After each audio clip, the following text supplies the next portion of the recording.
En fait, Hachem, on continue donc la Torah 8 du Likutei Moharan. On est dans la lettre tête, petite lettre tête. Et donc, on avait expliqué hier toute la Torah d'après le verset qu'avait ramené Rabbeinu au début de la Torah, la fameuse vision de la Menorah. Et voilà, maintenant que Rabbeinu continue, il nous dit venez me voir les malas. N'est-ce pas qu'on a vu au-dessus qui a Ruach Chaim ou Be'atorah, que le souffle de vie, il se trouve où? Dans la Torah Agdosha. Bibhinad Ruach Elohim Merachefet Al Penei Hamayim. Comme c'est marqué dans Bereshit, on avait vu au début, que le souffle divin, il soufflait à la surface des eaux. Donc, c'est pourquoi quand on était en Égypte, d'accord, et que l'Égypte c'était avant le don de la Torah.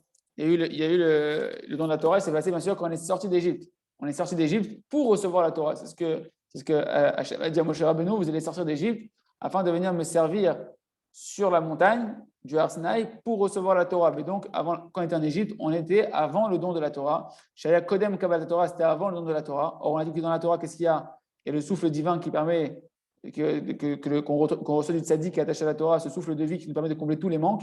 Donc, sans la Torah, avant la Kabbalat Torah, c'était difficile de pouvoir avoir ce souffle divin pour pouvoir combler nos manques.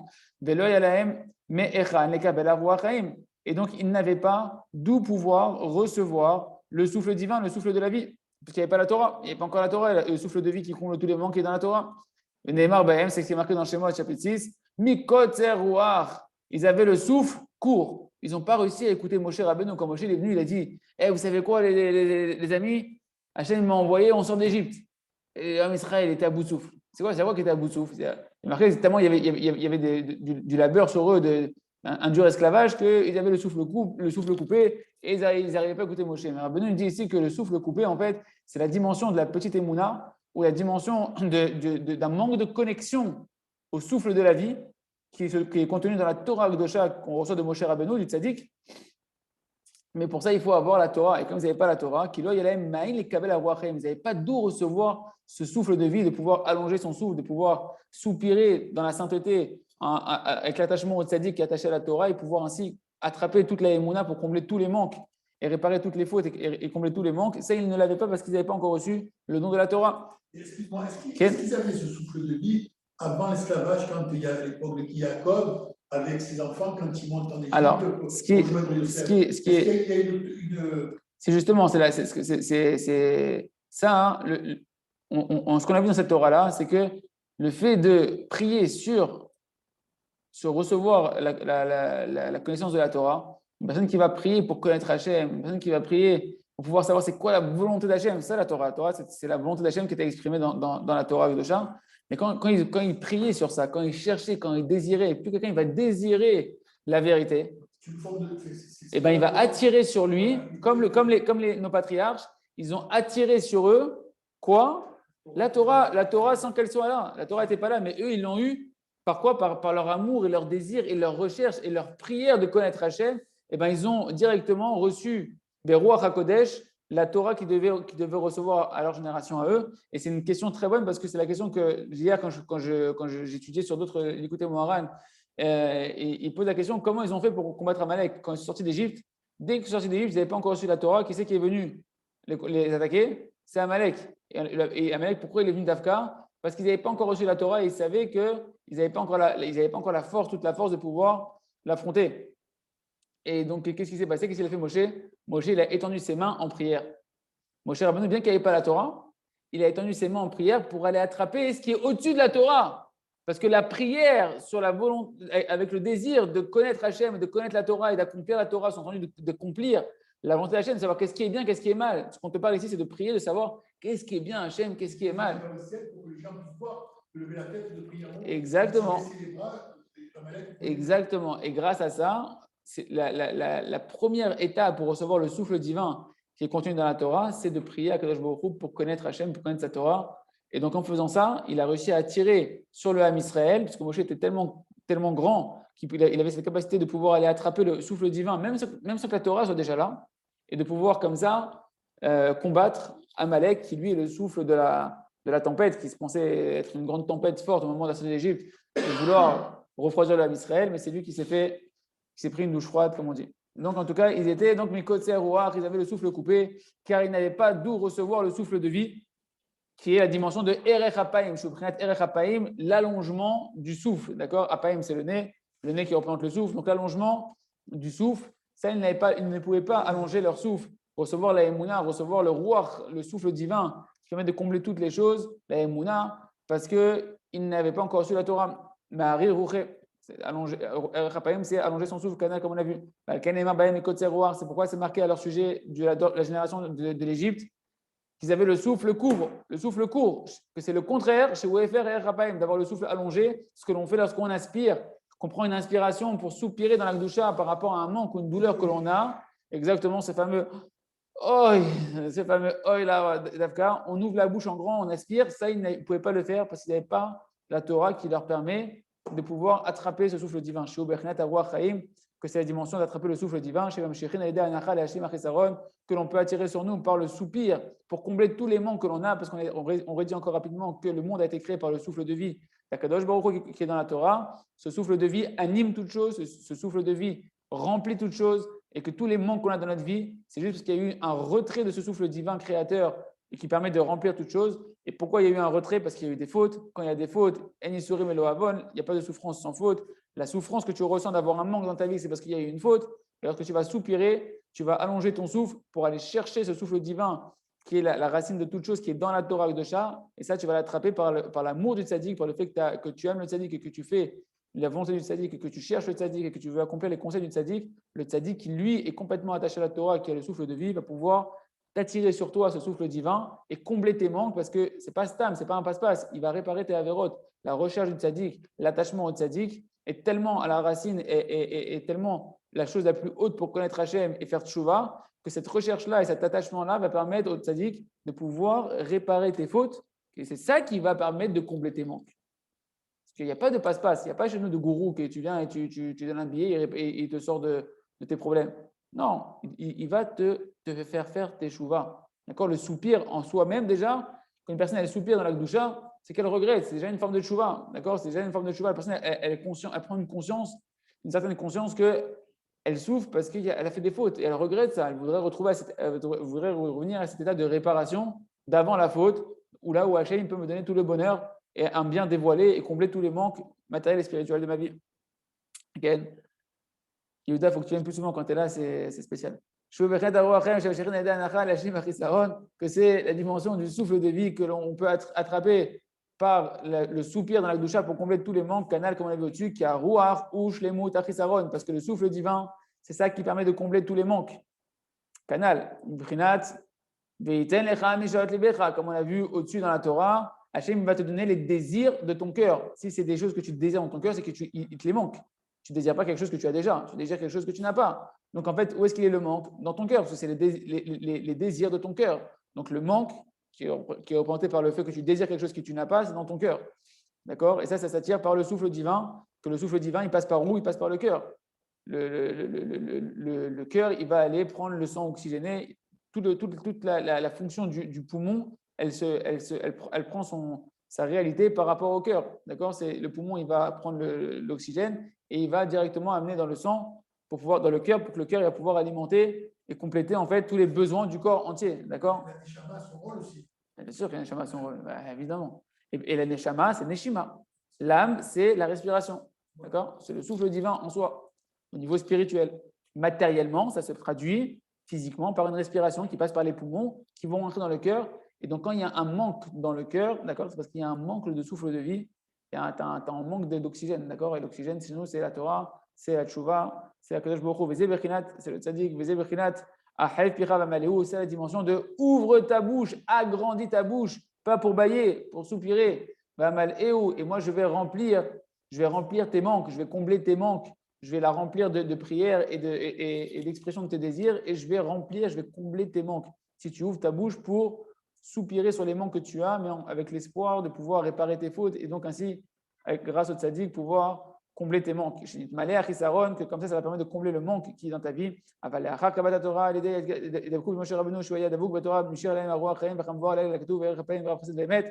Mais donc, justement, ça, c'était avant le don de la Torah, qu'ils avaient le souffle court. Ils ne pouvaient pas combler leur manque parce qu'il n'y avait pas encore la Torah. Mais après la réception de la Torah, par le fait qu'ils se sont attachés au tzaddik qui était Moshe Rabbeinu, et qui lui-même, il était attaché à la Torah, qui, elle, contient en elle, sur laquelle plane le souffle divin de toute chose, créateur de toute chose, vitaliseur de toute chose, et bien ainsi, ils ont pu attirer sur eux le Ham Israël par leur attachement à Moshe, le souffle de vie, pour combler leur manque et sortir de leur galoute, sortir de leur exil, comme on a vu au-dessus dans le verset, Erech Hapaim, Vaprasset Vehemet, toute l'explication des 13 attributs de miséricorde, qu'il est long à se mettre en colère, c'est allonger son souffle quand on soupire, en s'attachant au Rav Chesed, qui est le tzaddik de la génération, qui ne fait que du Chesed parce qu'il veut combler nos manques, etc. Et c'est ça le sens de Haru Achaim Uprinat Anikud Melafum, que le souffle divin est de la dimension de le Nikud, c'est la voyelle ou, mais avec un vav, d'accord? C'est comment on appelle ça? On appelle ça le Melafoum. Voilà, le Melafoum, c'est le fameux vav comme ça, avec un point au milieu, et que quand on le prononce, on ne prononce pas vav, on le prononce ou. C'est une voyelle. C'est une lettre qui est aussi une voyelle. Une lettre avec un point dedans, qui est une voyelle. Et il dit, Rabbeinu, sache que le secret, la dimension intérieure de cette voyelle-là, c'est toute la dimension que je suis en train de te parler du soupir ici, de combler les manques. Au plus chaud, Melopoum. En fait, Melafoum, c'est le nom de la voyelle, mais tu peux le couper en deux, et ça te fait le mot mélo, ça veut dire remplir, poum, ta bouche. D'accord, par le fait que tu vas remplir ta bouche d'un soupir, tu vas permettre de remplir tes manques, tu vas permettre de compléter tes manques. Qui a mirato ou bépé malé, les yano à kavanach, il malé, la dame kol, pas que je te présentable. D'accord, pour dire le mélafoum, quand tu dis ou, tu vas le dire en remplissant complètement ta bouche, d'accord, avec une bouche qui est pleine. En fait, chez nous, le sujet véritablement, c'est de pouvoir compléter les manques que tu as et tous les désirs que tu as dans ton cœur. Le prinat melafoum, c'est la dimension du melafoum, de pouvoir mélopoum, de remplir ta bouche en agrandissant ta bouche pour la remplir d'air, d'accord, en inspirant avec un soupir que tu vas chercher à te remplir du souffle divin, et bien ainsi tu vas pouvoir compléter tous tes manques. J'ai oublié un truc ou c'est ça? C'est bon? Ah non, j'ai sauté, je me suis dit que j'ai sauté. Ouais, moi, je suis parti directement en haut de la page, Mechila. Je reprends Ve'ainyan. Comme il y avait un espace et que moi j'étais en bas de page, je crois qu'il fallait monter en haut de la page. Mechila, heureusement qu'Hachem nous a fait nous rendre compte que c'était un passage. Ve'ainyan qui melafoum ou yud vav. Et en fait, le sujet ici, c'est que la lettre melafoum, elle s'écrit avec un yud, d'accord, un yud et un vav. En fait, il y a le vav et il y a un petit point au milieu, et ce point, en fait, c'est comme un yud. La lettre la plus petite qui ressemble vraiment à un point, c'est le yud. Donc, c'est comme si tu avais un vav et un yud au milieu. D'accord? Donc, c'est construit de deux lettres. La lettre vav et la lettre yud. Et donc, la lettre yud, sa valeur numérique, c'est 10. D'accord? En hébreu, les chiffres sont des lettres, les lettres sont des chiffres. Lettre numéro 10 de l'alphabet, c'est la lettre yud. Donc, yud, c'est 10. Et en fait, pour ceux qui étaient là hier dans la Sira Traverim, ça rejoint vraiment la sujet d'hier. Ça représente en fait les 10 pulsations, les 10 poux que l'on a à l'intérieur du cœur. Ilan Fedida nous a envoyé une très belle photo d'un scientifique de montrer comment en fait le mécanisme du cœur il se fait en 10 étapes. Il y a vraiment 10, il y a 10 process pour que tout l'oxygène il passe dans le cœur et qu'il soit envoyé dans tout le corps entier. Et donc ça rejoint vraiment ce qu'il dit Rabbi Nachman, qu'il y a 10 pulsations, il y a 10 sortes de pulsations dans le cœur qui représentent cette lettre Yud qui est la lettre 10, qui représente en réalité Keneged Aseret Adibrot. Parce qu'on a dit que le souffle divin, il plane sur la Torah. L'essentiel de la Torah, la racine de toute la Torah, qui comprend toute la Torah, c'est ce qu'on a reçu à Matan Torah, les 10 commandements, les 10 paroles d'Akadosh Baruch Hu. Une parole, Hachem, il l'a expirée avec un souffle de vie. Ces 10 paroles créatrices par lesquelles Hachem a créé le monde, par 10 paroles, le monde il a été créé, c'est par les 10 commandements qui n'avaient pas été exprimés à Matan Torah. Parce qu'Hachem, il a dit, il n'a pas commencé la Bereshit par Aleph, il n'a pas dit Anochi. Il aurait dû commencer la Torah, Hachem dire Anochi, Hachem Elokecha, je suis Hachem ton Dieu. Non, il a dit Bereshit, j'attends un peu, le Anochi, c'est moi, je suis là, il va arriver à Matan Torah bien longtemps après. Mais en réalité, les 10 paroles créatrices, c'est les 10 paroles de Matan Torah. Et ces 10 paroles de Matan Torah, elles sont au nombre de 10 parce que le souffle divin plane sur la Torah. Hachem a créé le monde en exprimant et on va dire en expirant les lettres de la Torah. D'accord, il a créé le monde, il a donné une vitalité avec son essence créatrice à Kadosh Baruch Hu à travers les lettres de la Torah, sous 10 facettes qui s'appellent les 10 commandements qui contiennent à l'intérieur d'elles toute la Torah Akdosha. Et c'est ça qui fait que toi, maintenant, pour vivre, tu as besoin de 10 pulsations dans lesquelles ton oxygène il va dans ton cœur venir d'une certaine manière pour pouvoir que ton corps entier il va pouvoir se vitaliser d'oxygène. parce que ces 10 pulsations sont en réalité c'est une référence, une allusion pour te faire comprendre que le monde il fonctionne par les 10 commandements et que c'est seulement quand tu vas être attaché aux 10 commandements, c'est-à-dire que tu ne vas bouger ni à droite ni à gauche de toute la Torah, parce que les 10 commandements contiennent toute la Torah, de chaque, que tu sois juif ou que tu sois goy, non, là je suis parti un peu loin, en tout cas pour un juif, quand tu vas faire les 10 commandements, d'accord, à ce moment-là, donc toute la Torah Gdosha, tu vas pouvoir capter le souffle divin qui est à l'intérieur de la Torah et tu vas pouvoir ainsi combler tous les manques, parce que les manques ne sont là que pour te rapprocher de l'accomplissement de la Torah. Hachem ne met pas des manques pour rien dans la vie d'un homme, il met un manque pour comprendre que sans la Torah, sans Hachem, sans le tzaddik, eh ben, ta vie elle sera toujours manquante, tu seras toujours à côté de la plaque. C'est seulement quand tu vas rentrer petit à petit en ayant marre, en disant que ce n'est pas normal, je n'ai pas été créé pour souffrir, je n'ai pas été créé pour avoir une vie de manque. D'accord? À ce moment-là, quand tu vas te rendre compte que ce qui te manque, c'est Hachem, que ce qui te manque, c'est donc pour Hachem, pour trouver Hachem, c'est le tzaddik, ce qui te manque, c'est la Torah Kedosha, c'est de prier à Kadosh Baruch Hu, de te rapprocher de la volonté de Kadosh Baruch Hu. À ce moment-là, tu vas pouvoir attirer le souffle divin créateur de Kadosh Baruch Hu qui l'a caché Hachem dans la Torah pour te dire que tu ne trouveras pas un autre moyen de compléter tes manques. C'est seulement quand tu vas être dans la Torah que tu vas compléter tes manques. Tu veux avoir de la vie, tu n'as pas le choix, tu es un poisson dans l'eau. Un poisson en dehors de l'eau, si vous en trouvez qui arrive à vivre, ce n'est pas un poisson.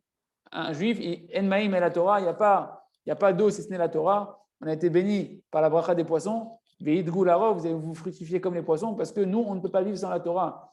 L'eau, c'est la Torah. Chifri libère quand même, déverse ton cœur comme de l'eau devant Kadosh Baruch Hu. L'eau, c'est la tefila. C'est que par la prière et la Torah, c'est qu'on est en train de voir cette Torah-là, qui est l'eau, qu'un homme il peut vivre. Sans eau, tu ne vis pas. Sans oxygène, tu ne vis pas. L'oxygène, c'est la Torah. L'oxygène, c'est la tefila. L'oxygène, c'est Hachem. Et ça, tu le trouves, Bisrout Hatzadik. Et c'est ça les 10 pulsations. C'est ça les 10 pulsations. Et en plus, on a vu hier dans la Torah 24 du Likutei Moharan, Tignana, qu'en réalité, ces 10 pulsations sont en regard des 10 sortes de mélodies qui permettent d'avoir une joie totale. Et Rabbi nous dit que toutes les maladies, quelles qu'elles soient, sans exception, proviennent d'une détérioration de la joie qui elle-même provient d'un manque des 10 sortes de mélodies qui, elles, sont en regard des 10 pulsations, qui sont en regard des 10 commandements. Et donc, tu vois qu'en réalité, tu ne peux être joyeux que lorsque tu es vitalisé par la Torah Kedosha en accomplissant la Torah. Dès que tu t'écartes de la Torah, ne t'étonne pas que tu es triste. C'est une protection que Kadosh Baruch Hu il a mis, une sécurité pour que tu ne puisses pas te tromper de voie et ne pas être déçu à 120 ans de dire purée, je suis passé à côté de l'investissement de mon éternité. On ne te parle pas d'un investissement de 70 ans d'avoir la retraite, on te parle d'un investissement pour l'éternité. Le Yud, comme tu dis si bien, qui est extraordinaire dans ce que tu as dit, il faut surtout pas oublier, c'est la plus belle des merveilles. C'est quand même la première lettre de Kadosh Baruch Hu, d'Hachem, le Yud. Yud Kivavke. Yud Kivavke, c'est la Shlemut. Il est dans notre cœur, donc dans notre battement. Et tu te rends compte que comment on appelle un juif? Un Yud. Un Yud. Le juif, c'est le Yud. Yud. Yehudi. Okay. Très bien, on continue. Donc en fait, c'est pas compliqué, hein, c'est-à-dire c'est fou. Rabbeinu te dit ton cœur il bat, ton cœur il bat par la Torah, c'est-à-dire ton cœur il bat par la Torah. Ve'avav shebanikud melafoum. Et donc le vav, donc on a expliqué, ça c'est le yud, c'est le point du ou. Hein, dans le ou, dans melofoum, c'est la lettre qui permet de combler toutes les manques. Melopoum, de remplir sa bouche par un souffle. Et ben on a expliqué le yud du milieu, le petit point au milieu, c'est les 10 commandements, les 10 pulsations, les 10 sortes de mélodies. D'accord? Et maintenant c'est quoi le vav alors? Ve'avav shebanikud melafoum triatam shachat awar. Le vav, un vav, c'est toujours le vav, c'est une lettre qui va d'en haut et qui va vers le bas. C'est une lettre qui montre une descente entre l'en haut et le bas qui vient attirer. D'accord? C'est la dimension de relier, de permettre de compléter et d'attirer ce qui est d'un endroit vers un autre. Un vav, c'est un crochet, ça permet de relier, d'attirer ce qui était là-bas. J'avais un truc, j'ai mis un crochet ici, tac, je vais le relier là-bas, je vais l'attirer et je vais en faire une seule entité. Donc le vav, c'est la lettre par définition qui représente le fait d'attirer quelque chose, de relier quelque chose. Et en fait, il s'agit ici de relier, d'aller attirer, d'aller chercher le souffle divin dans les 10 commandements, dans la Torah Kedosha, dans le tzaddik. Quand je vais soupirer, c'est ça le melofoum, de remplir sa bouche d'un souffle divin, d'un soupir, en s'attachant au tzaddik qui est détenteur du souffle divin, qui est dans la Torah Kedosha, qui, elle, permet de combler tous les manques si je fais tchouva pour accomplir la Torah. C'est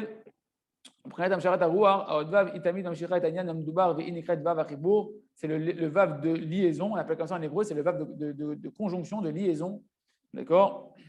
Et comme ça, donc, elle permet, donc elle permet d'attirer le yud. Le vav, il va attirer le petit point qui est le yud, parce que le yud, c'est la Torah qui représente le souffle divin.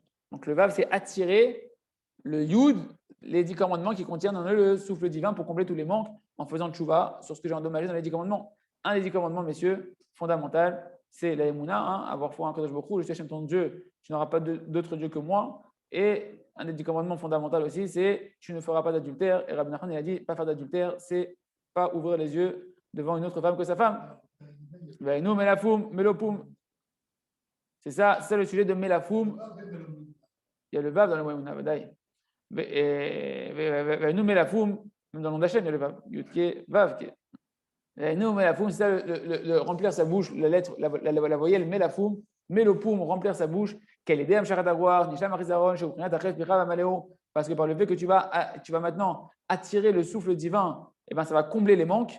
Et c'est la dimension de ouvre ta bouche, agrandis ta bouche pour prendre une grande inspiration. Et comme ça, je vais amaler ou je vais la remplir, je vais remplir tes manques. Chez une manière qui s'avance que ton manque va se combler canal. Que ça, c'est la dimension de chez Zéo. Prinat Melafoum, c'est la dimension de la voyelle Melafoum, Melopoum, de remplir sa bouche en allant chercher un souffle divin, canal comme on l'a vu au-dessus. Bézé, chez David Ameler, Beteilim 81. Voilà ce que c'est la précision que David Ameler il a fait dans le Teilim 81. Anochi Hashem Elokecha Hamalcha Meret Mitzrayim. Je suis Hashem ton Dieu. Je suis Hashem ton Dieu qui t'a fait sortir d'Égypte. Mais Kiblou, à Torah, l'Égypte c'était manque. L'Égypte c'était ta galoute, d'accord? L'Égypte, on n'avait pas encore reçu la Torah et donc on était rempli de manques. On était en Égypte avec des manques parce qu'on n'avait pas la Torah, on n'avait pas le souffle de vie. Maintenant, Hashem te dit à Matan Torah, premier commandement, je suis Hashem ton Dieu qui t'a fait monter de l'Égypte. Si tu me cherches par la Torah, si tu cherches à Kadosh Baruch Hu par la Torah, Kadosh Baruch Hu, Raktov, qu'il n'y a pas d'autre chemin meilleur qu'à Kadosh Baruch Hu, et que toutes tes souffrances en fait elles sont là que pour te rapprocher de Kadosh Baruch Hu et de te rapprocher de la Torah, alors sache que c'est moi qui t'ai fait sortir d'Égypte, c'est moi qui vais te sortir de ta galoute, je vais combler tous les manques. Et le Israël, donc à ce moment-là, donc comme c'est marqué dans Teilim, ici en fait c'est Teilim, mais c'est quasiment la même chose qui était marqué dans les 10 commandements. Mais qui blou à Torah, et ce verset-là vient nous faire prendre la dimension qu'ils ont reçu en fait de Israël, la Torah. À chercher alors que là-bas dans la Torah, il y a le souffle divin. Et à ce moment-là, une fois qu'ils ont reçu la Torah après la sortie d'Égypte, la suite du verset, c'est je suis Hachem ton Dieu qui t'a fait sortir d'Égypte, agrandis ta bouche et je vais combler tes manques. Maintenant que tu es arrivé à Matan Torah, que ta galoute d'Égypte, elle t'a amené à quoi? À avoir confiance en Moshe, à chercher le tzaddik, qui est le tzaddik qui va t'amener à l'humilité du Har Sinaï, à la hardoute du Ham Israël, à faire un avec tes frères, à te faire petit, à sentir ta petitesse et à être prêt maintenant à recevoir la Torah. Et bien maintenant que tu es attaché à Moshe, attaché à la Torah, que tu es dans l'humilité qui répare la racine de toutes les fautes qui est la Gahava, tu vas pouvoir soupirer, te connecter à Moshe, te connecter à la racine, au souffle divin par ton humilité et réparer tes fautes et combler tous les manques que tu as. C'est ça la suite du verset extraordinaire, comme Rabbi Nachman nous explique ce verset de Teilim. David Ameler dit que Malacha Shalom Beretz Mitzrayim Ekut HaTorah, Shekatuv Ba Anochi Hashem Elokecha, Uvatorah Yasharu Achaim Ken Shei Birkat Melafoum. Donc dans la Torah, après, dans la Torah qu'on a reçue, il y a le souffle divin, qui est la dimension de la voyelle Melafoum, de remplir sa bouche, de compléter sa bouche en agrandissant sa bouche pour capter le souffle divin de la Torah canal. Bechina Shlemut Achisaron, c'est la dimension de combler les manques. Daika Achar Yetziat Mitzrayim, c'est précisément en sortant d'Égypte, c'est seulement après la sortie d'Égypte, Bechinat Amal Chamer Mitzrayim. C'est ça que le verset nous dit, je t'ai fait monter de la terre d'Égypte. C'est quand tu es sorti d'Égypte que tu as reçu la Torah. À ce moment-là, tu as pu sortir de la dimension qu'on a vue au début, qui disait Rabbi Nachman d'avoir le souffle coupé. Mais côté roi, on avait le souffle court parce qu'on n'avait pas la Torah. Maintenant, tu es sorti d'Égypte, tu as reçu la Torah. La Torah, elle contient le souffle de vie. Donc, tu peux agrandir ta bouche. Tu peux aspirer à pouvoir compléter tes manques en allant captant le souffle divin de la Torah Kedosha par le tzaddik et ainsi pouvoir véritablement quitter ta galoute, combler tes manques. À ce moment-là, ça annule la dimension d'avoir le souffle coupé. Anal, qui blou à Torah, parce qu'ils ont reçu la Torah, Shamaru Achaim, que là-bas il y a le souffle divin canal, Alken Azdaika, c'est pourquoi c'est à ce moment-là précisément que c'est marqué Achef Picha va Amal Ehu, agrandis ta bouche et je vais la remplir, je vais combler tes manques. Bechinat Shemut Achisaron, c'est le fait de combler les manques. Bechinat Melopum, le fait d'agrandir sa bouche et de remplir sa bouche, la voyelle Melafoum. Bechinat Yemala Hashem comme Eshaotecha, c'est la dimension que Hashem il va remplir tous les désirs de ton cœur. Comment il remplit les désirs de ton cœur, Hashem? Quand tu te tournes vers le tzaddik pour te tourner vers la Torah, pour réparer tes avérotes en soupirant, et en soupirant, en allant combler ce souffle divin, qui est en réalité, qui va te ramener à l'accomplissement de la Torah, et qui va réparer tes avérotes et combler tous tes manques. Valken Iskar, Yetziat Mitzrayim et Parashat Tzitzit. C'est pour ça que tu vois effectivement que la sortie d'Égypte est encore mentionnée dans la paracha des tzitzit du schéma Israël, dans le 3e paragraphe, où là-bas c'est marqué Daber et Bnei Israël va martalehem, va soulahem, tzitzit. Tu vas parler à Israël, tu vas leur dire de faire, toi Moshe, tu vas leur enseigner de faire les tzitzit. Or, on a parlé dans le shiur, Rabbi Nachman nous a expliqué plusieurs fois la dimension du tzitzit avec ces 4 coins qui représentaient en réalité les 4 vents, les 4 vents qui soufflent dans le monde, qui a sa racine, et le Ruach Haïm, le souffle divin. Ces 4 points qui sont à leur racine les 4 lettres du Yud Kei Vav Kei, qui en réalité vont donner les 4 éléments fondamentaux de toute la création par lesquels sont constitués tous nos traits de caractère. La combinaison des différents 4 coins des tzitzit, des 4 éléments fondamentaux, le feu, l'eau, le vent et la terre, ça va constituer notre trait de caractère, nos bons et nos mauvais. Et c'est quand on va soupirer, parce qu'on veut réparer notre trait de caractère, on veut accomplir la Torah. D'accord? Donc, on va prendre notre tzitzit pour se rappeler c'est quoi le tarif de la vie. Le tzitzit, c'est quoi le tzitzit? Je me rappelle, je regarde le ciel, la couleur bleue du ciel, je dis, ouais, il y a Hachem dans le monde, où est-ce que je suis? Je dois ressembler à Kadosh Baruch Hu. Et bien, à ce moment-là, la dimension du tzitzit, elle te permet de capter le souffle divin. On dit que le tzitzit, c'est le souffle divin, il représente le souffle divin, les 4 coins, les 4 vents, le souffle, le vent d'Akadosh Baruch Hu créateur, les 13 attributs de miséricorde, on a vu aussi, et d'attirer la miséricorde d'Akadosh Baruch Hu sur toi, et donc ainsi de pouvoir combler tes manques, réparer tes avérotes, combler tes manques. Donc c'est pour ça que dans la paracha des tzitzit, on te parle de la sortie d'Égypte. C'est marqué là-bas à la fin de la paracha des tzitzit. Ani Hashem Lokechem, je suis Hashem votre Dieu, Asher Otzeti Etrem Meretz Mitzrayim, qui vous a fait sortir d'Égypte. Pourquoi? Parce qu'on a expliqué en long et en large dans la Torah avant, ceux qui n'ont pas assisté à la cours d'avant, il faut voir les cours d'avant, que le tzitzit, c'est la dimension du souffle divin. Bechinat, Merba, Ruchot. Et ce souffle divin, on l'a eu quand? Quand on est sorti d'Égypte. Donc je te parle de la sortie d'Égypte dans la paracha des tzitzit, pour que tu comprennes que pour capter ce souffle divin qui représente le tzitzit, qui représente la miséricorde d'Akadosh Baruch Hu, qui peut combler tous tes manques, eh ben, il faut sortir d'Égypte pour aller recevoir la Torah. D'accord? Chez nous, on est toujours esclave. Tu choisis, soit tu es esclave de Pharaon, soit tu es esclave d'Hachem. Sauf que la différence, c'est que chez Hachem, tu es son fils. Donc, être l'esclave du roi des rois qui est ton père, en fait, c'est juste être le prince, tout simplement, du royaume. Et ça vaut mieux pour toi. Va accomplir le code de loi de ton père qui est le roi, soit l'esclave d'Akadosh Baruch Hu, quitte l'esclavage de l'Égypte, et automatiquement, par l'attachement à la Torah, en soupirant, tu pourras, rien qu'avec un soupir, combler tous les manques de ta vie. Pas très compliqué de soupirer, hein, la vérité.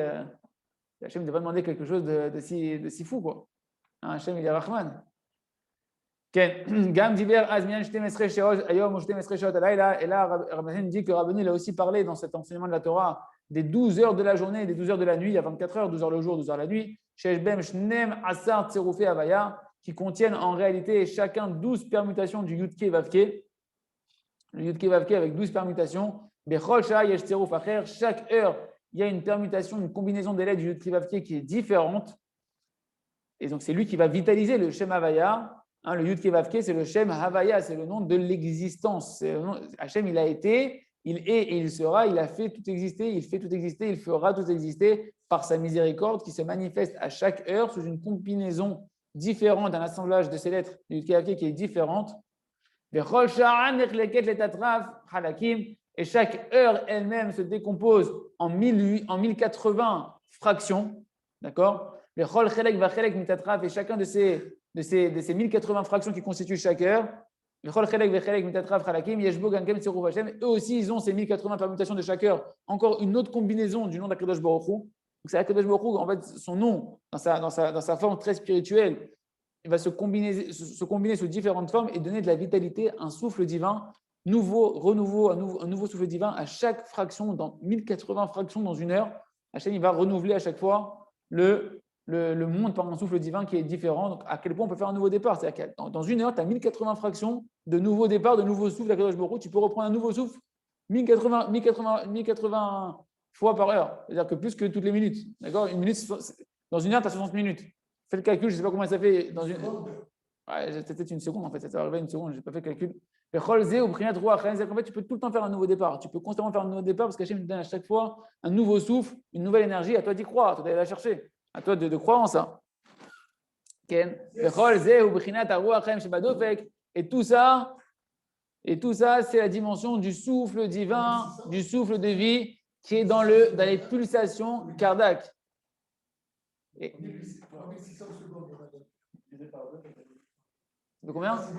Donc toutes les 2 secondes en fait? Non, toutes les fractions de seconde, tu as Toutes les demi-secondes, il y a 1800. Toutes les demi-secondes. Non. Bon, ok, on reverra ça après. Et ça représente le souffle divin. On a compris en fait que dans chaque respiration, en fait, tout simplement, déjà, tu as déjà de quoi faire un nouveau départ parce que Hachem, il a déjà insufflé un nouveau souffle dans le monde entier. D'accord? Vous voyez, même si on est en train de souffrir d'une maladie de la respiration, c'est pas pour rien que il veut nous sortir d'avoir un souffle coupé, d'être coupé de la Torah et de nous réémerger malgré nous à faire le chouva, à revenir vers la Torah pour avoir un nouveau souffle, le souffle du Mashiach, le souffle du Tzaddik, le roi Hachem qui va souffler sur le monde d'Hachem. Donc tout ça, c'est la dimension des pulsations cardiaques, tout simplement, qu'il y a dans toute la création du monde. C'est comme si, en fait, Kadosh Baruch Hu, il est le cœur du monde. Le Tzaddik, c'est le cœur du monde. Il insuffle dans le monde le souffle divin à chaque instant. Velo Zachiti, le souffle divin, c'est la miséricorde d'Hachem. Il insuffle dans le monde constamment de la miséricorde de Kadosh Baruch Hu, parce que le Yud Kevavke, qu'on voit ici, qui est fragmenté en 12 permutations le jour, 12 permutations la nuit pour chaque heure, et en 1080 fractions dans chaque heure, etc. C'est le Shem Havaya, c'est le nom de la miséricorde d'Akadosh Baruch Hu. On parle d'ici en fait de la miséricorde d'Akadosh Baruch Hu, c'est de renouveler constamment la miséricorde d'Akadosh Baruch Hu. Et ça, tu fais comment? Comment il fait le tzaddik? Comment il fait ça? En jugeant positivement chacun d'entre nous. Quand tu vas te juger positivement, quand le tzaddik te juge positivement, qu'est-ce qu'il est en train de faire? Il est en train d'attirer la miséricorde d'Akadosh Baruch Hu sur le monde. Le tzaddik, c'est celui que jamais il laisse une situation dans ce monde-là où on laisse une accusation tomber sur la Israël. On laisse une accusation tomber sur un juif. Constamment, il va chercher quoi? La miséricorde de Kadosh Baruch Hu pour attirer un nouveau souffle divin, une nouvelle existence, une nouvelle Havaya du Yud Kevavke de la miséricorde de Kadosh Baruch Hu. En fait, la miséricorde de Kadosh Baruch Hu, elle est constamment là, c'est à nous d'aller la chercher. Il dit Rabbi Nathan, mais j'ai malheureusement pas pu entendre et comprendre complètement bien ces paroles qu'on est en train de voir ici sur les termes. Ah, c'est Rabbi Nathan. Rabbi Nathan dit, j'ai oublié aussi un petit peu ce sujet-là qu'il a dit Rabbi Nachman. Maskilim Yavinu, mais ceux qui sont intelligents, ils comprendront par eux-mêmes. Très bien. On va s'arrêter là pour aujourd'hui, parce que là, après, il va faire un enchaînement. Khazak. Khazak, oui, très bien.